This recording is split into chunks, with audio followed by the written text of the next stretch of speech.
Welcome to my channel guys. वांगशियान cutie pie. तो हम देखते हैं कि लैन जिंगई जो है उसके मन में ये बात आ चुकी थी कि अब उसकी मम्मा से प्यार नहीं करती, अब अपने आने वाले बेबी से प्यार करती हैं। तो अब हम देखते हैं आगे। वांग जी जो था वो अपने ऑफिस वर्क में काफ़ी बिजी था, तो वो लेट ही आता था और लेट ही जल्दी चला जाता था ऑफिस। वो अपनी फैमिली पे ध्यान नहीं दे पा रहा था। और वीन जो था वो पूरा घर मैनेज करता था, क्योंकि मिंग्या भी उसकी थोड़ी बहुत हेल्प करता था, ये दिखाने के लिए कि वो तब करता था जब जैसे कि अगर लैन को अंकल सामने हो या मैडम ही हो तो हेल्प करता था। वो ये दिखाता था कि वो है जो उसका घर अच्छे से संभाल पा रहा है। वीन की भी तबीयत ठीक नहीं थी, उसे डॉक्टर ने मना किया था कि वो कुछ काम ना करे, उसे तो बेड रेस्ट बताया गया था, क्योंकि वीन की प्रेगनेंसी जो थी वो काफ़ी कॉम्प्लिकेटेड थी। लेकिन ये बात वीन ने किसी से नहीं बताई थी, और वो बताता भी किसी को, इससे ऐसे बात तो करता नहीं था। लैन अंकल वो तो अपना अपने दोस्तों में बातें करते रहते थे, थोड़ा बहुत कंपनियाँ करते रहते थे, या फिर बस अपने में रहते थे। और रही बात मैडम यू की, तो मैडम यू भी अपने ही काम में रहती थी, वो तो वीन को खास पसंद भी नहीं करती थी। और जब मैडम यू ने देखा कि मिंग्याओ है जो उनका उनके पोते का ख्याल रख रहा है अच्छा, तो उन्हें लगा कि क्यों ना ऐसा हो कि मिंग्याओ की लालमान से शादी हो जाए, और वीन को वो यहाँ से मतलब वीन का डिवोर्स करा दी लालमान जी से, क्योंकि वीन को ऐसे वो पसंद नहीं करती थी। और अब तो वीन खुद प्रेग्नेंट है, तो हो सकता है उनके पोते से प्यार, उनके पोते का ख्याल रखे।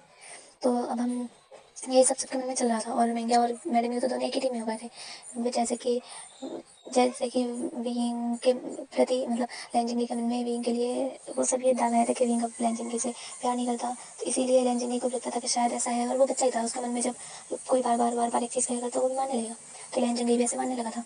तो ऐसे ही दिन बीत रहे थे। अब विंग की प्रेगनेंसी को पूरे 4 महीने हो चुके थे। विंग जो था ऐसे ही बैठा हुआ था। तभी शाम का टाइम था, तो वांग जी जो था वो घर आया था, क्योंकि उस दिन ज़्यादा काम नहीं था, उस दिन थोड़ा काम था, तो वो शाम के 5 बजे तक घर आ गया था। तो लैंचिंग मेंग्या को पता था, क्योंकि वो ऑफिस जाता था और ऑफिस की खबर भी रखता था।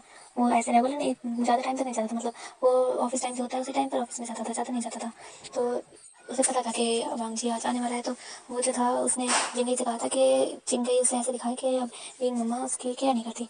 तो लैन जिंगी भी ऐसे ही दिखाया था कि लैन जिंगी ने कहा कि मम्मा मुझे पानी चाहिए, मुझे पानी पीना है गर्म। तो जैसे ही उसने पानी ला कर दिया, मैं भी वहीं पर था, तो लैन जिंगी को तो पता नहीं था कि क्या करना है। तो तभी लैन जिंगी जो था जैसे ही उसकी बींग के हाथों से पानी लेने वाला था, तभी एकदम से नंगे हाथ कर देता है, वो सारा पानी लैन जिंगी के हाथ पे गिर जाता है। तो तभी वांगजी आ रहा था, वांगजी ने भी देख लिया कि जिंगी के हाथ पे पानी गिर गया, लेकिन उसने इतना ध्यान नहीं दिया कि वो गिरा कैसे। वो आया, उसने देखा, तो विंग जो था विंग कह रहा था कि विंग उसकी केयर कर रहा था कि क्या हुआ, उसे छुपा रहा था। लैन जिंगी तो बहुत रो रहा था, उसे तो लग रहा था उसकी मम्मा ने उसके हाथों पर पानी गिर दिया गर्म, उसकी मम्मा उसे पसंद नहीं करती। और वो ये कह कर रो रहा था कि उसकी मम्मा अपने नए बेबी से प्यार करती है, वो लैन जिंगी से प्यार नहीं करती। तो वांगजी जो था, वांगजी लैन जिंगी को चुप करा रहा था और उसे कह रहा था कि शांत हो जाए।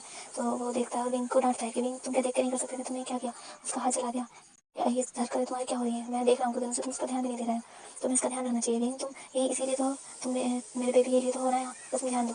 विंग तो सुनकर शौक हो गया था कि वो जिंदगी से प्यार नहीं करता, उसको ध्यान नहीं रख रहा है, ऐसा कैसे हो सकता है, भला वो तो अपने बेबी से बहुत प्यार करता है ना। और वांगजी से ऐसे कह रहा है। वांगजी जब डॉक्टर को बुलाता है और उसके हाथ जिंगे के हाथ पर मलहम लगवाता है, मीन पट्टी वट्टी करवाता है, और उससे उसके रूम में सुलाता है। मिंग्या उसके पास था, और वांगजी देख रहा था कि लैन जिंगे जो है वो मिंग्या के गले लगा हुआ है। तो वो देख रहा था कि अब, और विंग देख रहा था, विंग के पेट में भी दर्द हो रहा था, उससे ज़्यादा खड़ा नहीं हो जा रहा था, उसकी तबीयत ठीक नहीं थी। और वांगजी जो था वो फिर अपने रूम में चला जाता है, विंग भी उसके पीछे पीछे जाता है।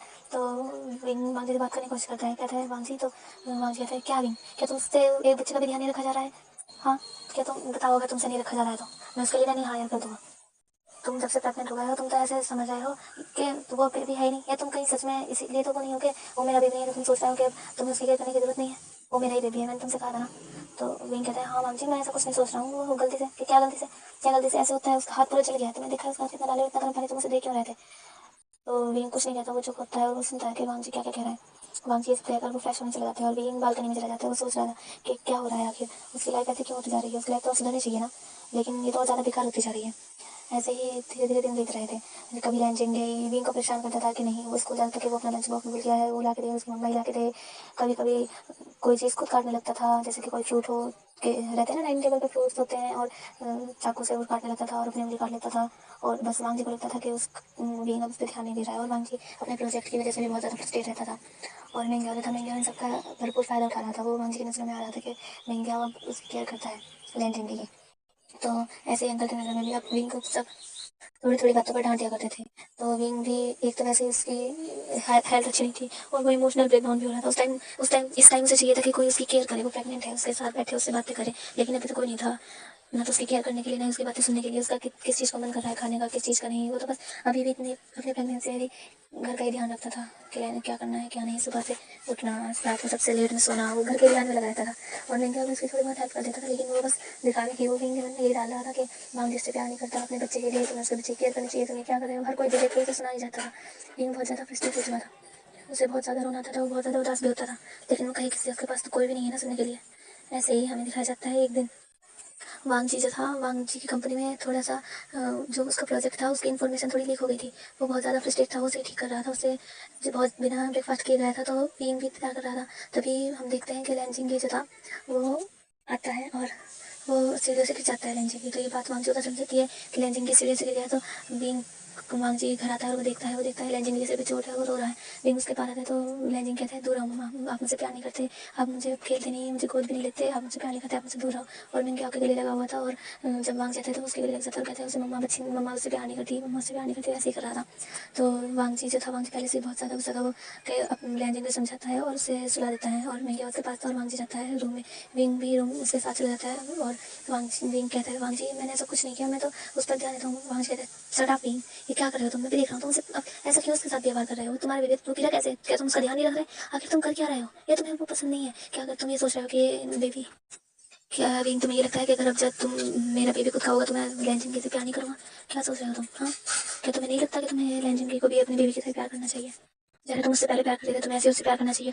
लेकिन नहीं, तुम्हें तो अपनी पड़ी रहती है, पूरे दिन तुम अपने काम करते हो, या तो कमरे में पड़े रहते हो या फिर कहीं बाहर बैठे रहते हो। लेकिन को तुम प्यार करते नहीं ना, तो उसके साथ खेलते हो ना, उसके साथ तुम टाइम स्पेंड करते हो। अरे तुम्हें हो क्या जाए भी, चले जाओ तुम यहाँ से वरना मैं फिर कुछ कह दूँगा। आज भी को भी गुस्सा आ गया था, वो भी कब तक सही, वो कहता है क्या मतलब है तुम्हारा, मैं घर संभालता हूँ, मैं प्रेग्नेंट हो गया, तुमने एक बार भी मुझसे पूछा कि भी तुम कैसे हो, तुम्हारी तबीयत ठीक है क्या, तुम्हें डॉक्टर के पास जाना है क्या, तुम्हारा कुछ खाने का मन कर रहा है, कुछ नहीं, तुम तो बस अपने ऑफिस ऑफिस में लगे रहते हो, क्या तुम्हें कभी ख्याल आया कि भी मैं कैसा हूँ, कैसे रह रहा हूँ। बीन बहुत रो रहा था, रो कर ये बातें कह रहा था। मुझे बहुत ज़्यादा फ्रस्ट्रेट था, वो समझ रहा है बीन चले जाओ यहाँ से वरना बस देख लेना मैं कुछ कर दूंगा, फिर बस तुम्हें ही वो होगा, जाओ यहाँ से। मुझे तो अफसोस है कि मैं तुमसे शादी की, इससे मैं मंगिया से शादी कर लेता, वो लैंजिंग का ख्याल ज़्यादा अच्छा चलता है। और तुम तब जैसे बदल ही चुके हो। मुझे नहीं लगा था कि मैं अगर तुम्हें ये बताऊंगा कि चिंगई मेरे गगल का बेटा है तो तुम्हारा बर्ताव इस तरह बदलेगा उसकी ओर से। बीन तो ये सुनकर मेरे को शौक हो चुका था कि वांजी ये सब सोच रहा है उसके बारे में, ना उससे पूछा ना कुछ, उसकी हालत में नहीं देख रहा कि वो 6 मंथ प्रेग्नेंट है, उसकी हालत में नहीं देख रहा, उसे ये सब कह रहा है। वीन भी इस टाइम प्रेगनेंसी के में था, उसके हारमोन्स थे, उससे बहुत बुरा लगता है। कहता है ठीक है तुम ये चाहते हो ना, मैं चलता हूँ, ठीक है मैं चला जाऊँगा। वीन ये कहकर वहाँ से चला जाता है बाहर। बाग जी भी ज़्यादा ध्यान नहीं देता, वो भी फ्रेश होकर आकर लेट जाता है सोने के लिए। ऐसे ही रात के 12 बज जाते हैं। वीन जो था, वीन रो रहा था, वो बाहर बैठा था मतलब टेरिस पे। तो विंग वापस आता है और अपना देखता है वांगजी को और उसके पास बैठता है और उसे देखने लगता है। ऐसे ही रात के 2 बज जाते हैं। विंग देखता है कि वो सोचता है कि वो इस इंसान से प्यार करता है, लेकिन ये इंसान तो उससे बातें तक नहीं करता अच्छे से। आता है उसके साथ रात में सोता है, क्या रात में सोना ही बस प्यार है, क्या ये हस्बैंड वाइफ का रिश्ता होता है, क्या उन्हें बात नहीं करनी चाहिए, कि उससे एक दूसरे का ख्याल नहीं करना चाहिए, पूछना नहीं चाहिए। विंग तो उसका इतना ख्याल रखता है, उसके लिए लंच भी भिजवाता है, वो भले ही ऑफिस में रहता है, कभी ब्रेकफास्ट किए बिना जाने नहीं देता, उसके लिए डिनर का इंतजार करता है, उससे बातें भी करने की कोशिश करता है। लेकिन वांजी तो जैसे कुछ नहीं चाहता, वो तो ऐसा लगता है कि अपने लिए वाइफ नहीं एक सर्वेंट लेकर आया था जो उसकी बस टेक केयर करे, उसके बेबी की। विंग नहीं सोचा था, विंग और नहीं सह सकता था वो कब तक सही, वो बचपन से सहता ही तो आ रहा है। अब विंग ने सोच लिया था वो यहाँ नहीं रहेगा, वो किसी नहीं सुनेगा, मैडम यू के ताने, भले शादी हो गई लेकिन मैडम यू का जो मन करता है वो उससे सुना देती है। अंकल कुलैन वो बस ये सुनाते हैं कि उसे घर का ख्याल कैसे रखना चाहिए, ये कैसे करना चाहिए, उससे अपने वाइफ होने की, फिर बहू होने की रिस्पॉन्सिबिलिटी निभानी चाहिए। और जिंगई भी उससे कितना प्यार करता है, लेकिन वो कह रहा है उसे मम्मा नहीं चाहिए, आज उसे अपनी मम्मा पसंद नहीं है। और मैं गया वो भी उसे यही दिखाता है। और उसका हस्बैंड, और उसके सबको तो छोड़ो, उसका हस्बैंड भी यही आज यही कह रहा है कि उसे रिग्रेट है उससे शादी करने का, रिग्रेट है ना तो ठीक है नहीं रहेगा इसकी लाइफ में। बीन जो था वहाँ से अपना बैग पैक करता है, इतने सुबह के 4 बज चुके थे, अभी सब सोए रहे थे, लेकिन बीन ने फैसला ले लिया था वो यहाँ नहीं रहेगा, वैसे घुट घुट के नहीं जी सकता, उसे मरने का मन करता है, उसका मन नहीं लगता है यहाँ, वो चाहता है कुछ से बात करे, उसके पास बैठे, इनके चक्करों में आकर उसका आज तक एक फ्रेंड भी नहीं है। वो अपने हस्बैंड से ये तो एक्सपेक्ट करता है ना कि उसका हस्बैंड उससे प्यार करे, लेकिन नहीं, उसके हस्बैंड को तो उसकी कोई फिक्र ही नहीं है। कभी आज बातें कर ली वरना बस उसे नहीं रहना अब यहाँ। बीन ने सोच लिया था, इसीलिए वो अपना बैग पैक करता है और वहाँ से निकल जाता है। विंग के पास कुछ पैसे थे, जैसे कभी हाथ वांग दे देता था, कार्ड सोर्स और जब पैसे निकालना थोड़े एक्स्ट्रा हो जाते थे, या जैसे घर का सामान मंगाते थे तब बच जाते थे, वो वही पैसे लेकर वहाँ से चला जाता है। विंग देख रहा था जाते हुए कि उसने इस मैंशन को अपने पूरे 4 साल दिए हैं और अब वो ये जा रहा है यहाँ, लेकिन अब उसकी ज़िंदगी में कोई है, शायद वो उससे प्यार करे, कोई अकेला तो नहीं है। अब उसे अपनी केयर करनी होगी और अपने बेबी की, अब वो बस अपने बेबी से प्यार करेगा, बाहर में जाए सब, जब कोई इसकी केयर नहीं करता तो वो भी नहीं करेगा। वो यही सोचते हुए वहाँ से चला जाता है और हमें दिखाया जाता है नेक्स्ट मॉर्निंग। जैसे ही वांग जी की आँख खुलती है तो वो देखता है बीन वहाँ नहीं है। उसे लगता है कि बीन नीचे ब्रेकफास्ट बना रहा होगा, तो वो नीचे जाता है, वो देखता है के सर्वेंट्स हैं जो अभी ब्रेकफास्ट बना रहे हैं, क्योंकि अभी की तबीयत ज़्यादा सही नहीं रहती थी तो ब्रेकफास्ट सर्वेंट ही बनाते थे। तो वहाँ जी पूछता है विंग कहाँ है, तो सर्वेंट कहते हैं कि हमने नहीं देखा विंग सर को। तो वो कहते हैं अच्छा। वो जाता है जिनके रूम में, चेक करता है और भी वो घर में पूरे पेंशन में चेक करता है, वो कहीं नहीं था। वो सोचता है कि विंग गया कहाँ, क्या वो डॉक्टर के पास है, लेकिन जिस हॉस्पिटल तो वहाँ नहीं जाएगा ना। तो वो अपना सीसीटीवी चेक करता है तो देखता है विंग यहाँ से बाहर चला जा चुका है। उसने पहले ध्यान नहीं दिया था, पर उसके कमरे में विंग का कुछ सामान नहीं था। ज़्यादातर थोड़ा बहुत था, पर जैसे जो ज़रूरी सामान होता है जैसे कपड़े ये सब नहीं था उसका। तो वांगजी जाता है और अपने गार्ड से कहता है कि वो विंग कहाँ रहा है। फिर विंग शायद यहीं हुआ कहीं, वो ये ज़्यादा दूर नहीं गया होगा, किसी बस स्टॉप पे होगा, या हो सकता है वो वापस से चांद महल से नहीं गया हो। भले मैडम यूँ यहाँ है, पर हो सकता है ना वो अकेला रहना चाहता हो इसलिए वहाँ गया हो। पता करवाता है विंग वहाँ कहीं नहीं था और वांगजी तो परेशान हो जाता है, वो विंग को कहाँ ढूंढे। ऐसे ही टाइम बीतने लगता है, ऐसे ही हमें दिखाया जाता है विंग के लाइफ का। विंग जो था, विंग ने सोच लिया था कि वो यहाँ नहीं रहेगा, तो वहाँ से निकल चुका था और वो बस में बैठा हुआ था। तो वो सोच रहा था वो कहाँ जाए, तभी उसे याद आता है अपने गाँव का, येलिंग का। उसके मदर फादर येलिंग में ही तो रहते थे, छोटा सा गाँव है वही। तो विंग सोचता है कि उसे वहीं जाना चाहिए, तो अपने मम्मी मदर फादर के घर। वैसे भी शहरों में, बड़े बड़े शहरों में उसे तकलीफ के अलावा कुछ और नहीं मिला है। तो विंग जो था वहाँ से चला जाता है येलिंग के लिए। तो बाय बाय गाइस, हम देखेंगे नेक्स्ट पार्ट में कि इतनी ज़िंदगी में क्या होगा। क्या विंग दूर चला जाएगा वांग से, क्या वांग जी ढूंढ पाएगा विंग को। तो प्लीज़ अगर स्टोरी आपको अच्छी लगी हो तो मेरे चैनल को सब्सक्राइब करें, वीडियो को लाइक करें और प्लीज़ शेयर करें, सब्सक्राइब करें। और अगर आपको कुछ गलत लग रहा होगा आप बता सकते हैं कि मैं क्या ठीक करना चाहिए मुझे। Okay bye bye.